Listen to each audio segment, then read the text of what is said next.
دادستانی کل تاجیکستان پرونده خودکشی سیدامیر صوفیев ساکن دهه زرکمر ناحیه واسه را از نو بررسی خواهند کرد. خانواده صوفیев روز 23 فوریه در صحبت با رادیو آزادی گفتند طی تقریبا 3 ماه اخیر این حادثه را دادستان ناحیه واسه تفتیش میکرد.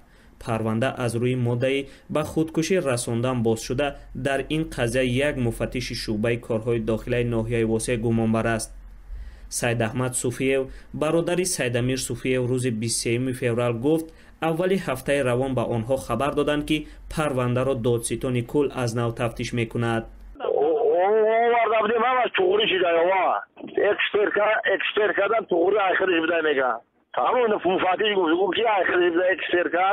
توغری بده میگه اسپتی دا برده میگه توغری بده میگه دلار ما میگم کو رفت سود دلار سود روی نکردم پروکراتورا میگه کی رویش کردیم جنرالی گو پروکراتورا جنرالی شهر رو بردارش میگه. جسد سیدامیر صوفیев ساکن دهه زرکمر ناحیه واسه روز 30 نوامبر سال گذشته در عاقلخانه منزلش پیدا شد. او در نامه پیش از مرگش نوشته است که ماموران میلیسای ناحیه واسه به اساس او را در مرگ سهراب نورو یک ساکن ناحیه متهم می‌دانند. جسد سهراب نورو ماه نوامبر در یک کوچه ناحیه واسه پیدا شد و گمان اصلی این است که این مرد زیر چرخ ماشین به هلاکت رسیده است.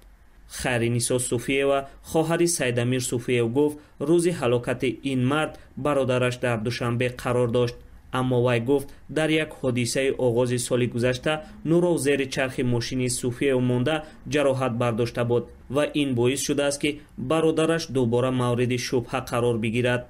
سیدامیر صوفیев از کارمند پلیسی که گویا او را تهدید کرده است بهرام نام برده است. بهرام حکمت‌اللهیv مفتش شعبه کارهای داخلی ناحیه واسه ماه دکمبر سال گذشته در صحبت با رادیو آزادی تصدیق کرد که مرحوم سیدامیر صوفیев را روز 30 نوامبر به شعبه کارهای داخلی دعوت کرده بود. او گفت نسبت به این مرد یگان پرونده نبود، تنها به صفت گمانبر دعوت کرده در دایره قانون همراهش صحبت داشتیم. نسبت به بهرام حکمت‌اللهیv مفتش شعبه کارهای داخلی ناحیه واسه از روی ماده 109 کدکس جنایی تاجیکستان یعنی به خودکشی رساندن پرونده باز کرده است. طبق اطلاع رسمی در 9 ماه سال گذشته حدود 13129 حالت سوءقصد به جان و خودکشی ثبت شده است که در نتیجه 89 نفر به هلاکت رسیدند.